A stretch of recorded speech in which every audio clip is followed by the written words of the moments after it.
Boa noite a todos. É mais uma satisfação voltar aqui nesta quarta-feira. Inicio, como todas, prestando meus sentimentos sinceros a todas as vítimas da doença Covid-19 e familiares vitimados pela doença. Posto isso, trazemos aqui o tema de reflexão dessa noite, cujo título é Desejo e a Satisfação. Esse tema, ele provém de um aprofundamento, um desejo de entendimento de algo que é inerente à condição humana, que está dentro de mim e está dentro de você. E a oportunidade que teremos essa noite é de tentar trazer ideias de pessoas muito raras, especiais, que estudaram sobre esse assunto e podem iluminar para que isso, de alguma forma, possa nos trazer um benefício à vida. Começo falando de um filósofo alemão extremamente conhecido, chamado Arthur Schopenhauer. Esse filósofo viveu no século XIX. Teve uma vida muito difícil, um sujeito solitário, sensível, infeliz no amor, que é considerado por muitos um pessimista. Mas, na verdade, muitos dos seus trabalhos são alvo de incompreensão, pois um aprofundamento oferece o entendimento daquilo que realmente ele gostaria de trazer de contribuição à filosofia humana. Um dos seus principais trabalhos e mais significativos fala sobre o desejo e a saciação. E é sobre isso que a gente também vai falar, por isso inicio citando trechos de Schopenhauer. Segundo ele, todos nós estamos a todo momento buscando realizar as nossas vontades, que é, por princípio, insaciável. Olha que interessante isso. Faz sentido? Óbvio. Abro aspas. O desejo, por sua natureza, causa dor e desconforto. A sua realização traz rapidamente a saciação, o alívio dessa dor. A posse mata todo o encanto. O desejo de novo se apresenta sob a forma, senão é o tédio que chega. O que isso quer dizer?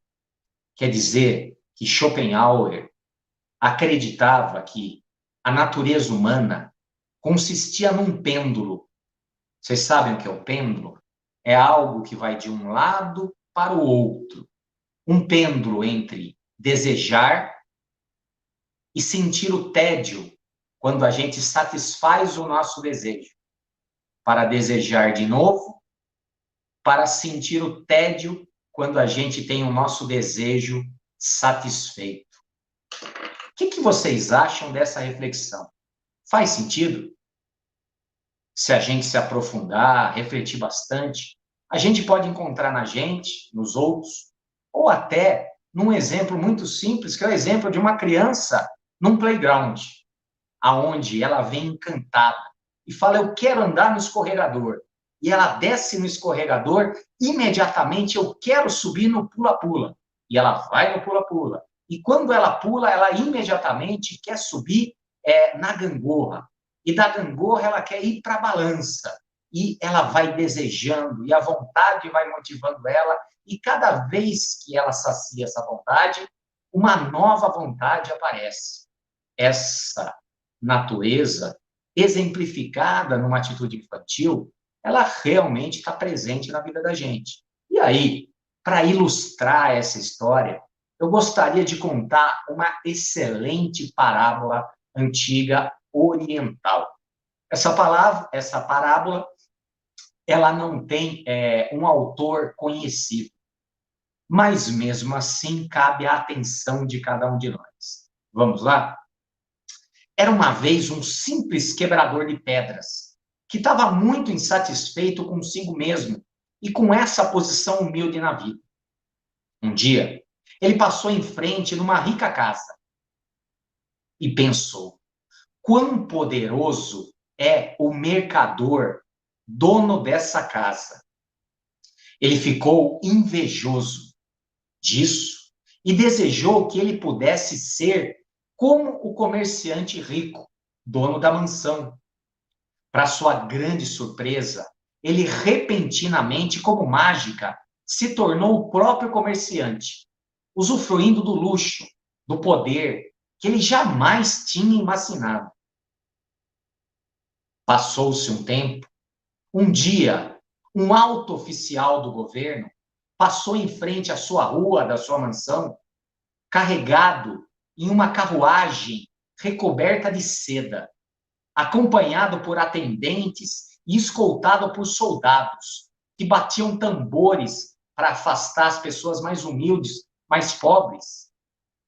Todos, não importa quão ricos fossem, tinham que se curvar à passagem do governador. O então quebrador de pedra, que agora era um mercador rico, pensou: quão poderoso é esse oficial governador. Gostaria de poder eu ser esse governador oficial. Então, magicamente, ele se tornou esse oficial, carregado em sua carruagem de seda para qualquer lugar que fosse, temido e odiado pelas pessoas à sua volta. E aí, depois de muito tempo, era um dia de verão quente e esse governador oficial se sentiu muito desconfortável e suado na sua carruagem de seda.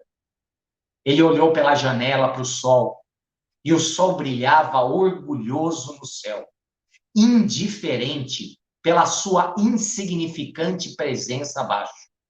E aí, o quebrador de pedra, que se transformou em mercador, que se transformou em governador, pensou: quão poderoso é o sol! Como eu gostaria de ser o sol! E magicamente ele se tornou o sol, brilhando ferozmente e lançando seus raios para a terra sobre tudo e todo, torrando até os campos, amaldiçoado pelos fazendeiros e trabalhadores, afinal ele esquentava demais. Mas um dia, depois de muito tempo, uma gigantesca nuvem negra ficou entre ele e a terra, e o seu calor não pôde mais alcançar o chão sobre ele. E ele se sentiu fraco e pensou: quão poderosa é essa nuvem de tempestade! Gostaria eu de ser essa nuvem mais poderosa que eu, sol, nesse momento. Então, magicamente, ele se tornou nuvem, inundando com chuva campos e vilas. Temor a todos, mas repentinamente ele percebeu que estava sendo empurrado para longe com uma força descomunal e soube que era o vento que fazia isso. E aí, ele, nuvem, nesse momento, pensou: quão poderoso é o vento! Como eu gostaria de ser o vento nesse momento! E magicamente, mais uma vez, ele se tornou o vento de um furacão, soprando as telhas dos telhados das casas, desenraizando árvores, temido e odiado por todas as criaturas da terra. Mas num determinado momento, ele encontrou algo que não foi capaz de mover, nem um milímetro, não importa quanto ele soprasse, lançando rajadas de ar. Ele viu que o objeto era uma grande alta rocha. E ele pensou: quão poderosa é a rocha! Como eu gostaria de ser uma rocha! E magicamente, nesse momento, ele se tornou uma rocha, mais poderoso do que qualquer outra coisa na Terra, eterno, imovível. Mas enquanto ele estava lá, forte, poderoso, orgulhoso pela sua força, ele ouviu o som de um martelo batendo num cinzel sobre uma superfície dura e sentiu a si mesmo despedaçando. E daí ele pensou: o que podia ser mais poderoso do que eu, esse grande rochedo? E surpreso, ele olhou para baixo de si e viu a figura de um humilde quebrador de pedras. Linda parábola, uma parábola extremamente sábia, que fala muito da nossa humanidade, da nossa condição humana. Essa parábola, ela fala da nossa condição de insatisfação, justamente o que o Schopenhauer colocou ali, na ideia do pêndulo. Uma insatisfação entre desejar algo e quando a gente conquista, imediatamente a gente já volta a olhar para desejar outra coisa, e outra coisa, e outra coisa. E aí eu pergunto para você que está me escutando, que ouviu a frase de Schopenhauer, dizendo que nós somos reféns do nosso desejo e somos insatisfeitos quando a gente realiza esse desejo. A gente ouviu a parábola do quebrador de pedras, que sempre foi insatisfeito e invejoso e quis ser tudo. E, no fundo, descobriu o quanto que ele era poderoso. Para você, eu pergunto, essa insatisfação do desejo, ela é algo ruim? Vamos pensar um pouquinho, juntos. Segundo o espiritualismo, que sustenta a ideia de evolução contínua do ser, é justamente o desejo uma das grandes molas que impulsionam a evolução. Enquanto eu, você, estamos desejando coisas, a gente está saindo do lugar aonde a gente está parado. A gente está buscando, a gente está querendo, a gente está trabalhando, a gente está se esforçando, a gente está mobilizando energia em direção ao objeto do nosso desejo. E, consequentemente, está evoluindo. Porque a nossa evolução vem através das experiências. Ao contrário, se você sente satisfação, ausência de desejo, isso corresponde à estagnação, à acomodação da alma. Então, se por um lado o desejo ele movimenta você para a evolução, mas quando você atinge o seu desejo, esse desejo morre e você já se sente insatisfeito.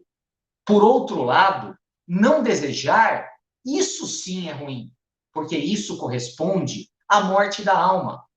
Uma pessoa que não deseja, ela não vive, ela é estagnada, ela é parada. Então, conclusão. Se desejar e se sentir satisfeito é algo fundamental para a evolução, por que que a gente leu essa parábola que tem um tom de crítica? Simplesmente porque, apesar de necessário para a nossa evolução, o desejo e a insatisfação têm um efeito colateral grave, a infelicidade. E, consequentemente, um outro efeito colateral muito conhecido chamado inveja. O desejo e a insatisfação abrem um espaço para o desenvolvimento da característica humana que é a inveja. E a inveja é um sentimento humano, mas ele é tão denegrido, ele é tão criticado, que ninguém admite que sente inveja. O sujeito admite os seus piores defeitos, mas não é capaz de reconhecer que sente inveja. Mas por que isso acontece, Maurício? Como profissional da área, pela minha experiência, se o sujeito admite que ele tem inveja, ele se declara inferior ou se sente rebaixado àquele que tem alguma coisa que ele não tem e que ele deseja. E a inveja foi tão denegrida que todos recalcam e reprimem o sistema da inveja, a característica da inveja, dificultando a gente, através do reconhecimento dessa característica humana, poder trabalhar e superar ela. Imagina, como é que eu vou melhorar de uma característica que pode ser negativa se eu não admito que eu a tenha, se eu nego? É impossível, concorda? Então, o primeiro passo é entender que é inveja humana e que todo ser humano sente inveja. E aí, falando nisso, inveja, meu querido, você que está me ouvindo, inveja é inveja. Não existe inveja branca, não existe inveja preta, A inveja, ela não é boa nem má. A inveja é simplesmente inveja, uma característica humana. Inveja é o desejo de possuir algo que eu não tenho e que o outro tem. E como qualquer outra característica humana, ela não deve ser julgada, não deve ser valorizada entre boa e ruim. Uma característica humana nunca é boa ou ruim. O que faz uma característica humana ser boa ou ruim não é a característica, mas a atitude ou o uso que eu faço dela. Dá um exemplo, Maurício. Estou sim. O ódio é ruim? Ah, Maurício, eu aprendi que o ódio é ruim. Mas e o ódio às pessoas que maltratam os animais? Ah, aí o ódio é bom. Ah, Maurício, a raiva é ruim. É, a raiva, eu ouvi falar a vida inteira que é um sentimento ruim. Mas e a raiva quando alguém comete uma injustiça? Ah, aí a raiva é boa. Então percebam, um sentimento, uma sensação, ela não merece julgamento. O que merece julgamento é qual é a atitude que eu vou tomar baseado nesse sentimento que é inócuo, sem julgamento de bom ou ruim e certo ou errado. Mas existem, obviamente, outros sentimentos que mobilizam com mais facilidade e estão associados à inveja, que seria a maldade, a mesquinhez, a crueldade e o egoísmo.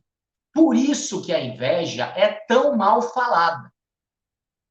Fala-se da inveja ruim como aquela inveja que, já que eu não tenho, eu não quero que aquela pessoa tenha também. Fala-se que a inveja ruim é aquela que, já que eu não tenho, eu quero que ele perca tudo que ele tem.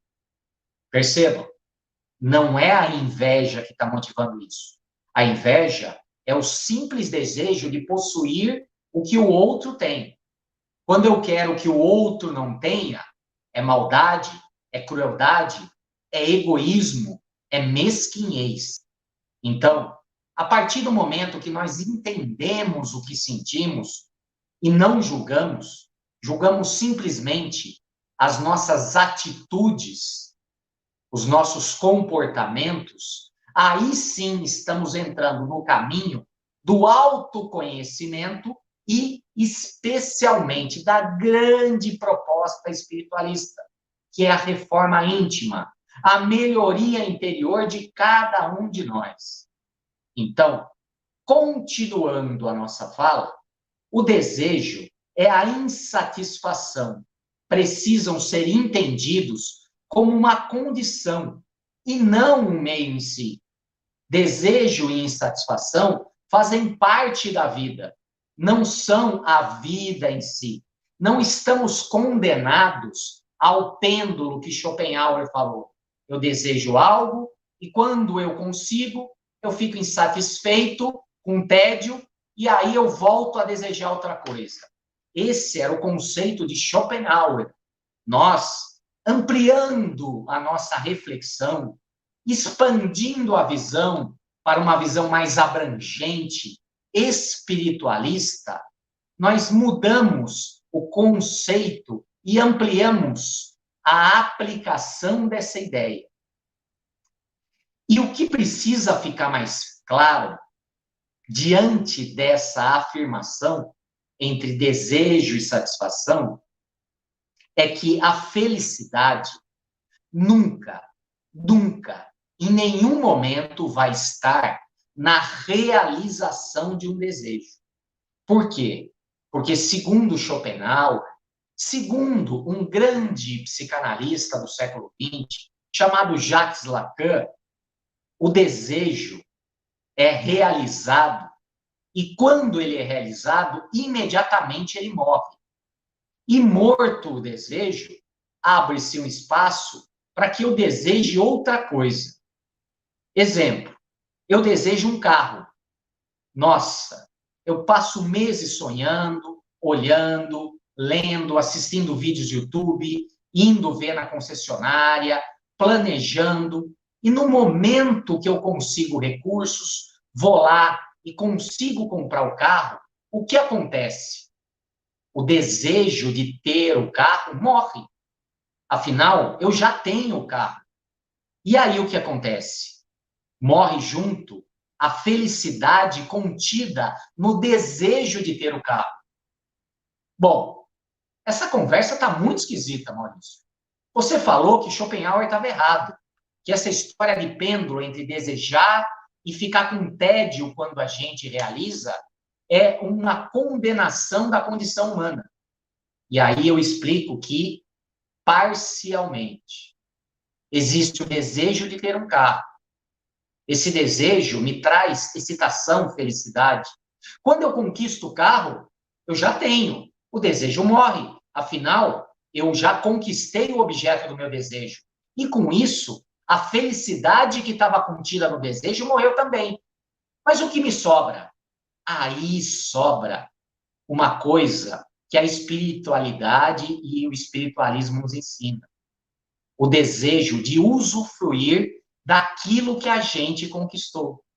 A sociedade contemporânea, materialista, capitalista e consumista, nos faz acreditar que a felicidade está contida exclusivamente no desejo, que é mentira, porque ele morre quando eu conquisto.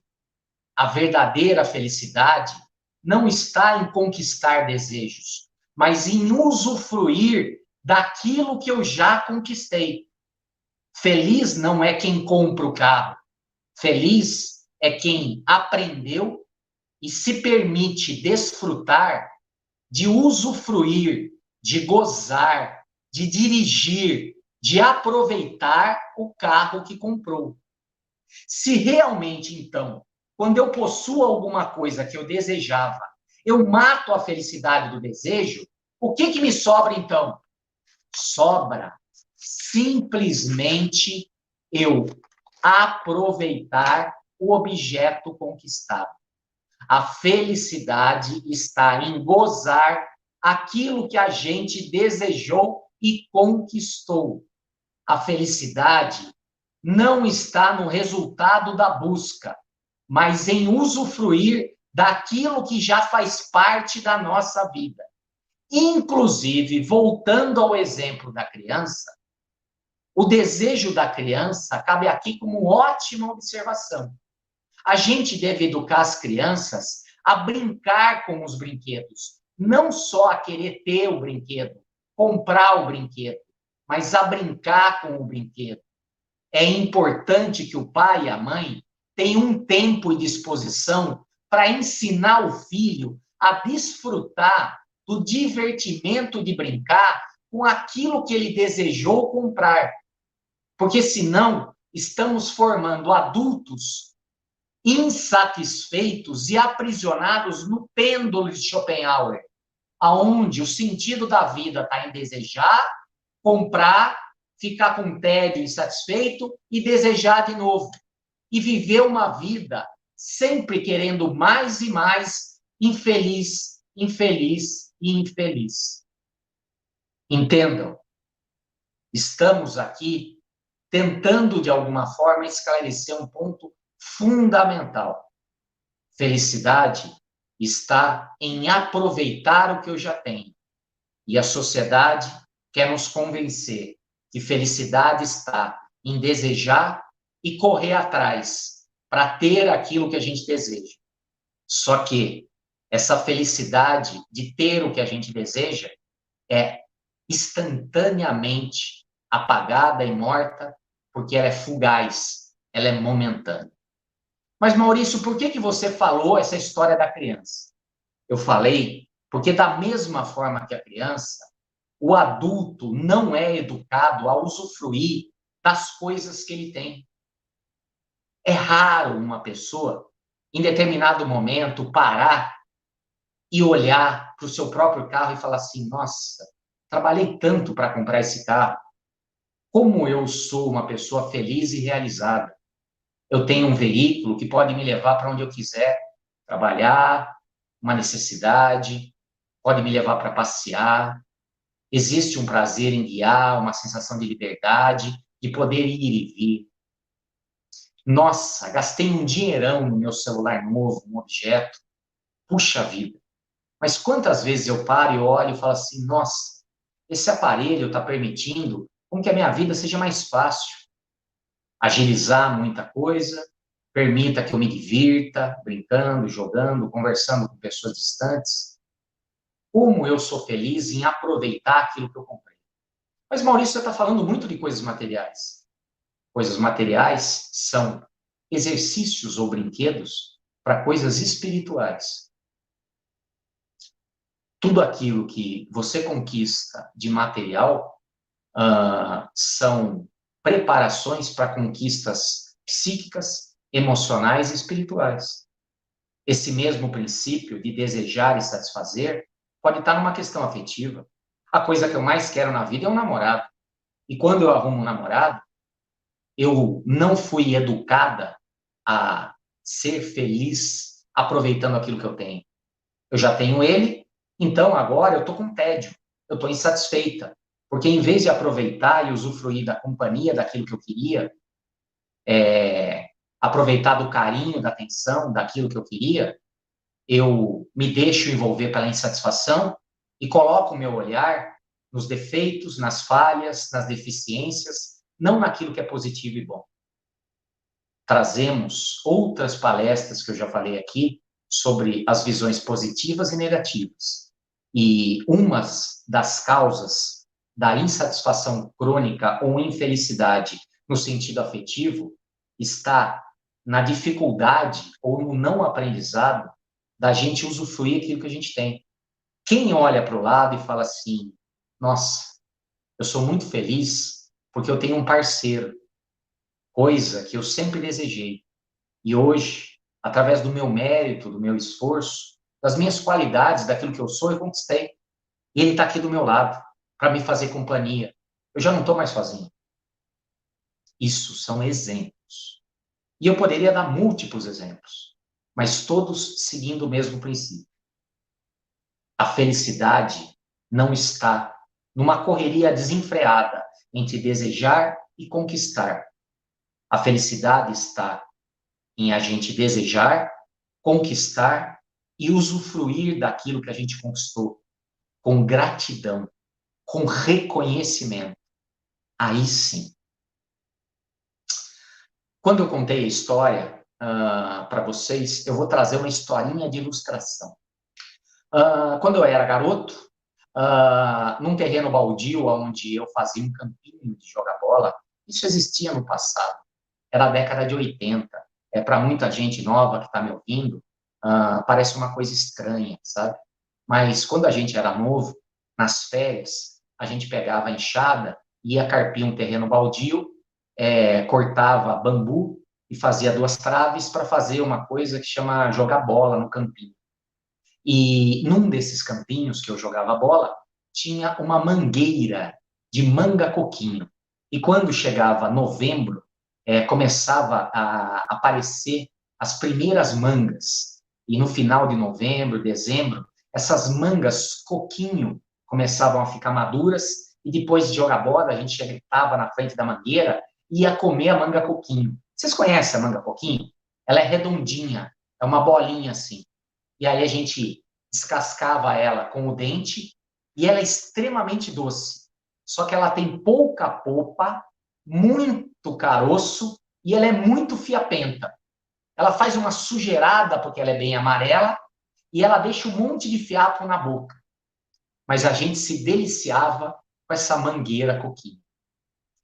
Depois que eu fiquei mais velho, eu fui convidado para jogar bola no Amparo Atlético Clube.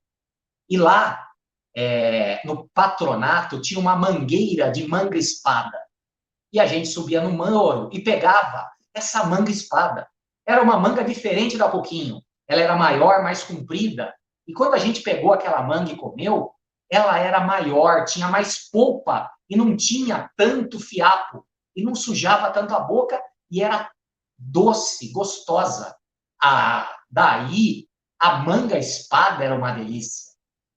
Depois de alguns anos, a minha mãe comprou no mercado municipal, na banquinha dos Brunhara, manga Adler. Aí ela veio com uma fruta enorme, gigante, parecia um melão, linda, rosada. Na hora que eu cortei, a manga era linda, cheia de polpa, extremamente doce e não tinha fiapo nenhum.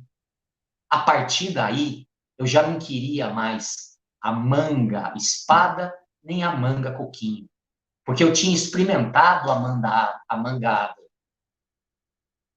O que eu quero trazer com você de reflexão com relação a essa história?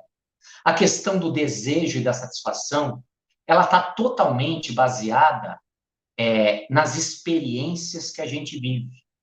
E não é incomum a sociedade capitalista, sabendo desse mecanismo, está sempre nos propondo uma insatisfação contínua, fazendo a gente sempre experimentar algo que possa nos proporcionar uma ideia, vejam bem, ideia de satisfação aprimorada que venha a anular e matar o desejo de coisas que eu vivi e que foram extremamente satisfatórias e que me promoveram felicidade.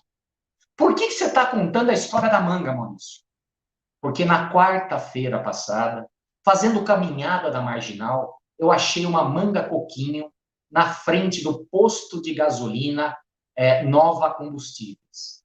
Eu colhi a manga coquinho madura, que estava mais exposta ao sol, e com a mão mesmo eu comi ela.